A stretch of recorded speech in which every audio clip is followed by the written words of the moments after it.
Okay, so I'm back in the studio today, and I thought I would show you guys a bit more how to do more of the cloud painting. Some of you have said you're interested in trying, and I think that's great. I'll also put a list of the supplies that you might need in order to try this, like what colors I think would be important to have. And I can also put on there some common color blending to do, so like how to mix certain colors. Yeah, so this painting has dried. So right now all the paint on here is completely dried.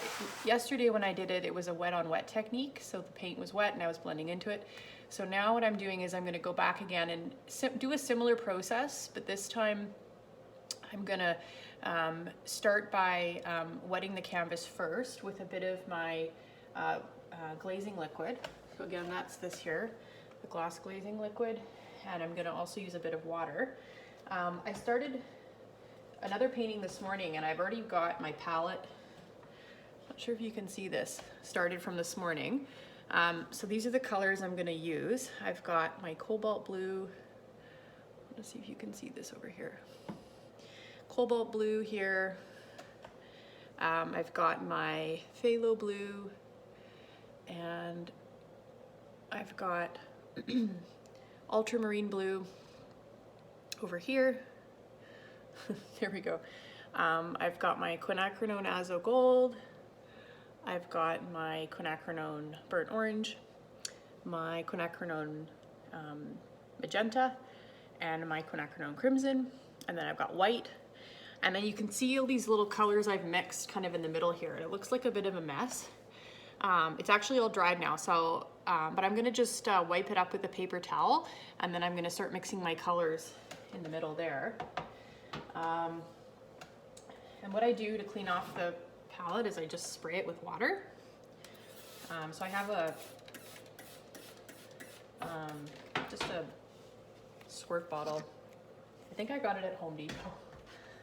Anyway, so that's what I do when I'm just kind of between paintings. The thing you have to be careful with this is that it'll create little flecks of paint, and if you're not careful, it'll mix with the colors you're making, and then that will have little specks of kind of dried paint in your paint. So you probably don't want that, although I suppose it would add a bit of texture. Okay. So I've just created a spot, you can see there.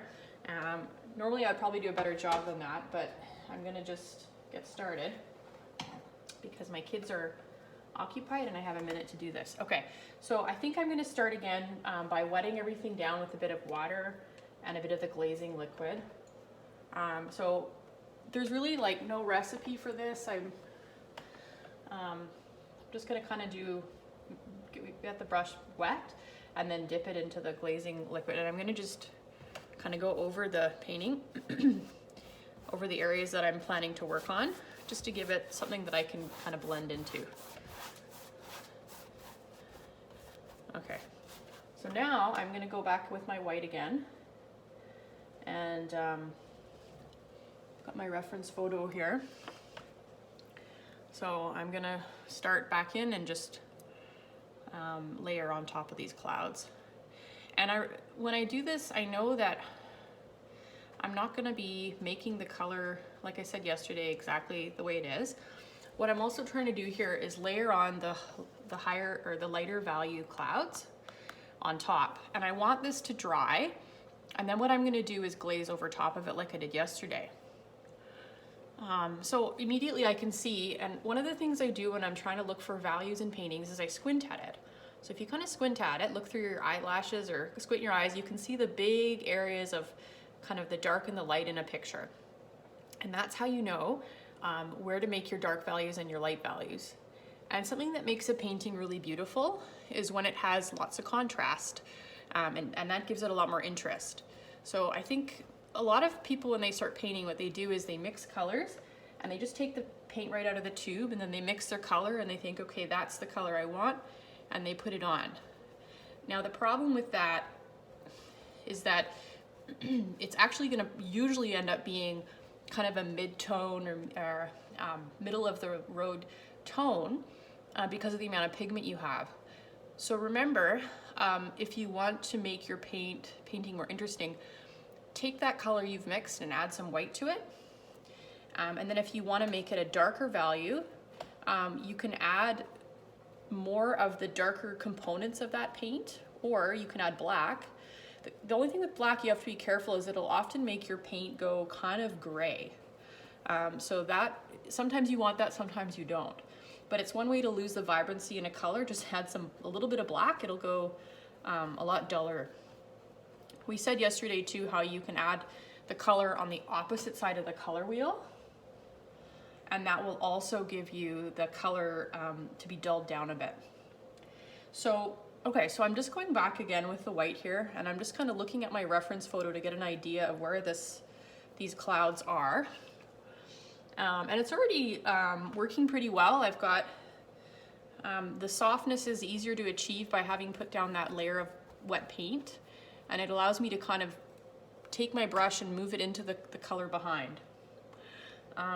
So what I'm gonna do now is keep looking for these shapes. This brush is a is a large brush. I got it at Opus, and it's a number 16. I think it's the biggest in their Legato brush set that you can buy. I think it's about $25, so it's kind of expensive, but I'm really liking it because it's really big, and I find for these cloud paintings having a really big brush is important. The smaller the brush, what you tend to do is fiddle more, and fiddly isn't really nice for this kind of painting. You want to be bigger strokes and a little bit more free with your movement. Okay, so now I'm just gonna kind of keep looking back and forth here, and I'm gonna do my squinting technique again to try to see where I'm missing the shape. And I can tell that I need to do a bit more up in here. And then there's these parts behind the little island here that's quite bright as well. So I'm gonna try to just get an idea of where that might be. Okay. And then over here, this big cloud mass kind of moves across. So I'm gonna go ahead and put that in. And then you can see these little wispy ones right up in here. So what I'm gonna do with that is I'm gonna just take my brush and kind of lightly go across like this, and again with the X motion. And I'm not really gonna worry about if it doesn't look like clouds right now. Probably won't, that's okay. And just kind of keep doing this and keep working it in. And you can kind of see that we're getting somewhere with this. It's not looking quite right. Part of that's probably the brush that I'm using, being a little bit too big, but I sometimes like to make myself or force myself to paint with a bigger brush. And what you can do to change it up is you can twist it. So you can do this way, you can do it this way. And then the pressure that you put also will affect the stroke that you make, whether you push down really hard or whether you just lightly go across. One of the other things I want to quickly talk about is trying not to fight what the paint is doing. There's an artist that I really admire named Mike Svaab, and he talks about this in his online YouTube channel. What that means is the paint will start doing something. So you can see here that it's kind of thinning out. You can see that when I dry brushed it there, dry brush means I drag the paintbrush across the surface. Sometimes you get these little wispy kind of lines. And I actually think that looks kind of cool. I'm probably not gonna leave them all over here, but notice what the paint is doing as you're painting and then kind of learn from it and try to work with it if you can. Okay, so I've done my layer of white. So I'm gonna just kind of squint at it again and get a sense of whether I've done enough. I think for this layer that's gonna be enough. So I'm gonna let the top dry. And then what I'm gonna do now, actually one more area here. I just wanna lighten behind where the island's gonna go. The reason I'm doing this now is because I'm gonna paint the little islands in while I'm waiting for this to dry. So I'm gonna go ahead here and just put in a highlight. I think it's, remember this is a reference, it's not the actual, it doesn't have to be how your painting turns out, but I think having a focal point of light is important in paintings, particularly sunset paintings. So here my focal point is gonna be kind of in the center behind this island. But you could put it anywhere. You could put it over here if you want to make that up and add it in. I'm just going to go ahead and leave that right there. Okay, so now I'm going to get my smaller brush. I think I'm going to do, let's see, this one is a Legato number 8. And I find that painting with a square brush, or pardon me, this type of brush, when I say square or rectangular, I mean if you look at the shape of it, so you can see that it's this shape. I have some brushes that are round brushes, and I have some brushes that are filbert. Let's see if I can show you what the difference is. I don't have a lot of other, so this is a round brush technically, because the tip is round.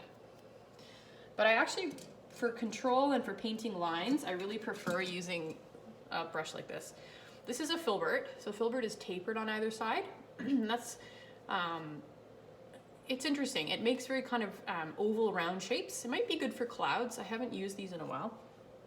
But anyway, I'm gonna go back with this one. And I've got just straight Mars Black here.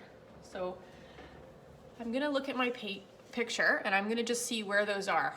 And so if I'm blowing this up exactly as the photo is, you can see here that it's about just a bit over the center line is where they start. There's a bit of a gap, and then again, it continues. It doesn't really matter if you get it exactly how it is, but you know, it helps if you're trying to kind of be inspired by something to roughly get the shapes right. So I'm gonna go ahead and put that to there. And then here I've got my islands. So,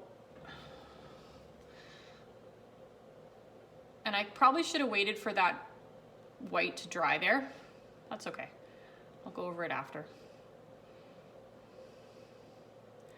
Okay, so yeah, and you can see what's happening here. So it's turning gray because the white behind it is there. So what I'll probably do after is I'll get the black again and I'll just go over it. And I like this little island. It almost looks like the tree's just been blown over.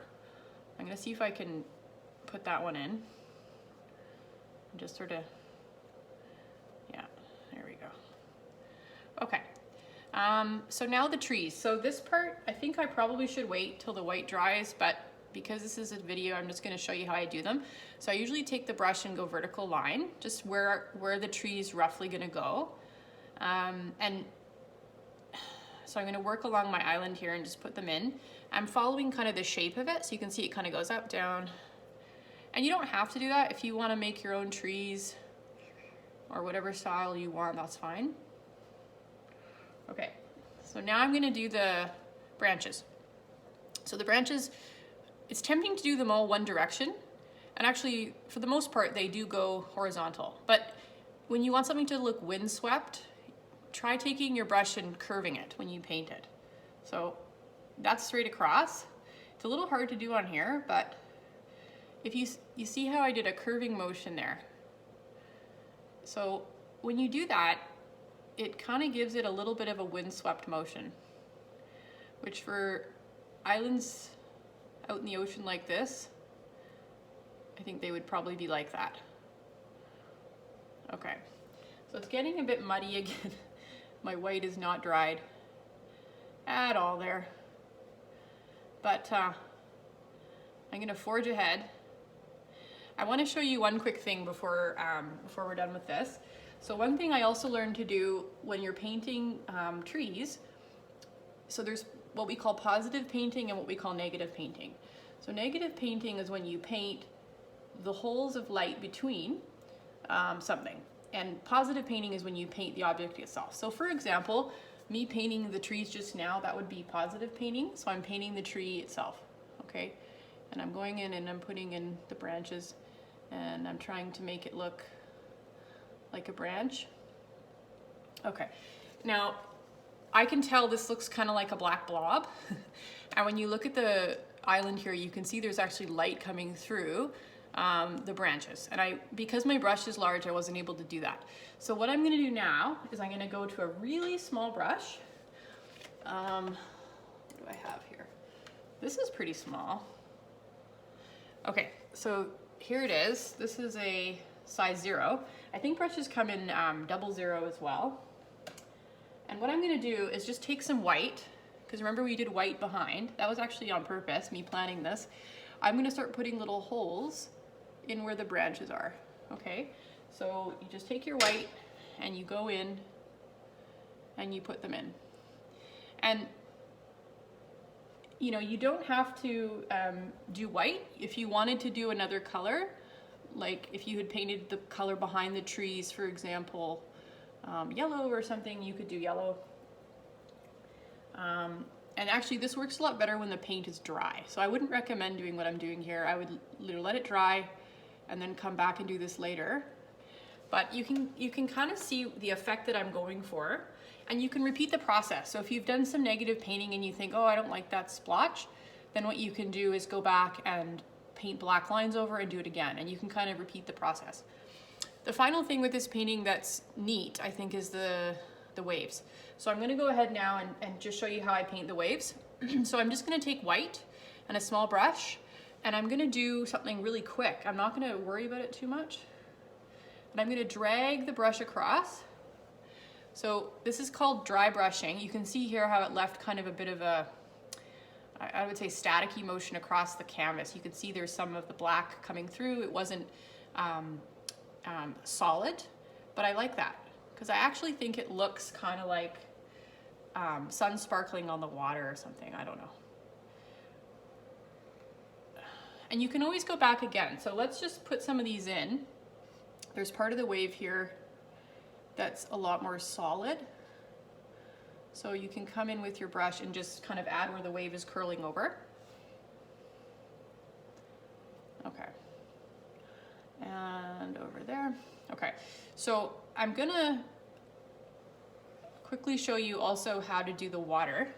So there's, between the island here and the waves, there's water. And in my picture, it kind of looks like a pinky gray color. So I'm gonna see if I can make that. I'm gonna use white and quinacridone crimson, and I'm gonna add a little bit of cobalt to it.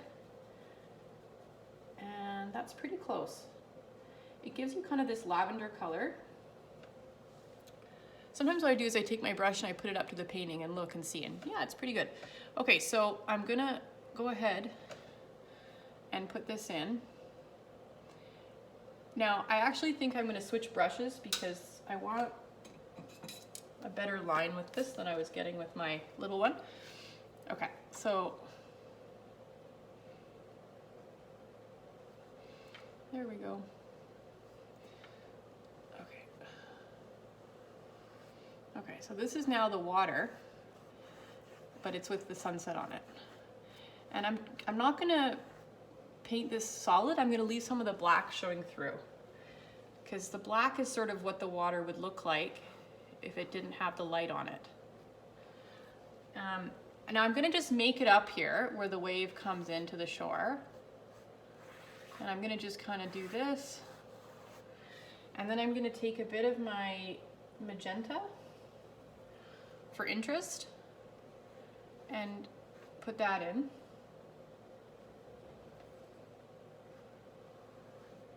Like that. And then I'm gonna come in here and do the water as it wraps around. Oops. Okay. Okay, so that's kind of giving me the idea. Now I'm gonna go back to my trees, which I've hopefully let them dry long enough, and I'm gonna switch to actually a smaller brush. This is my little square-ended brush, and you can see it gives me a finer kind of line. And I'm gonna come in and just sort of work on my trees a little bit here. And I'm gonna take my brush and go across the dots that I did for light to try to break up my negative painting, to make it look more like a tree.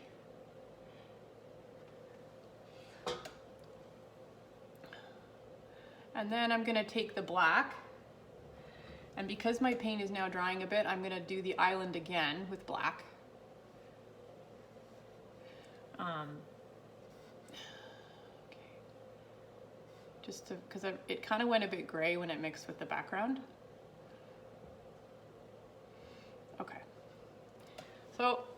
that's the beginning of how I do that. I think it needs a bit more work, but it's coming. Probably the next stage before I finish this video, and I am almost done, is I'm gonna, hopefully these clouds are kind of dried, maybe. Okay, so I'm gonna just show you how to do a glaze. So for the glaze, I'm gonna use just some of my clear glazing liquid and then some of my Azo Gold, and I'm gonna just dilute it down. And I'm gonna just go ahead and put that on there. Now you can see that's a very bright color. So what I'm gonna do is take my finger, and I recommend you try this. Fingers are great for blending. Okay, so I'm gonna, now that I know that it's a bit more than I want, I'm gonna add more glaze, and I'm gonna come back and put it along, and then you can kind of just do that. And along these clouds in here,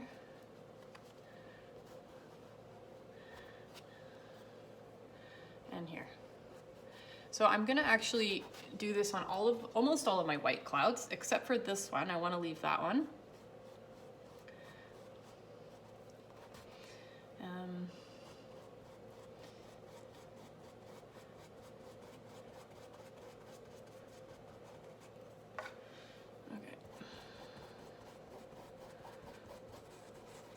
Okay.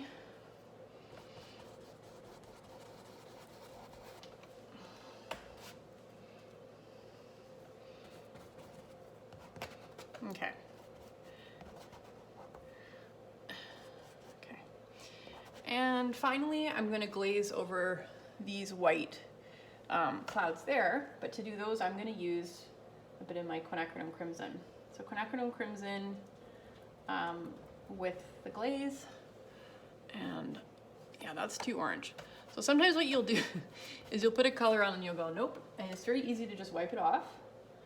Okay, so I'm gonna grab a new brush, and I'm gonna make a new glaze here. I want this one to be really pink, but not too dark. So that is probably even a bit too dark. So I'm gonna dilute it again with more glaze, and then I'm gonna come in and do this. Okay, so this is more the color I was after, and it's similar to the color on the back of the painting. So this is the same color I used for the underpainting, and I'm gonna come in now and just sort of add this in and use my finger to kind of mush it into the painting. And these little clouds over here, I'm gonna add it gently over top of those as well. And I'm just gonna kind of do this. So I'm gonna take it, and because the white has dried, you can see that the white isn't moving, but I can take my pink glaze, which looks clear, over top, and I can tint them. It took me, I don't know how many years to figure this out. My teacher had to talk about glazing, and I was like, what is she talking about? So this is what that means. So you're taking a clear layer of paint and you're tinting the paint that you have behind, or at least that's what I mean when I say glaze. And this is like a really cool thing to be able to do, because if you like the shape of what you've painted, but maybe you don't like the color, this is your way to remedy that. And I think with painting clouds with acrylic paint, because you can't blend and your drying time is restricted, this gives you another way to soften things by doing glazes on top, and makes it a lot more fun. Okay, so I'm pretty much done with this part. I think the important thing to remember at this point in the painting is to step back and look at it. So don't forget that most people aren't going to see the painting as up close as you are, and your eye will see things when you step back that you wouldn't have seen up close. Sometimes it's the shape, sometimes it's the color, sometimes there's something that's not quite right about the painting, and when you stand back you can tell. The other thing that I do lately that's been helping a lot too is taking a picture of it. So take a digital photo, I just do it on my iPhone, and then when I take a break, I go inside for a bit, I'll have a look at the picture and see what it looks like. And a lot of times from the photo, I can tell what's wrong or what I should do next.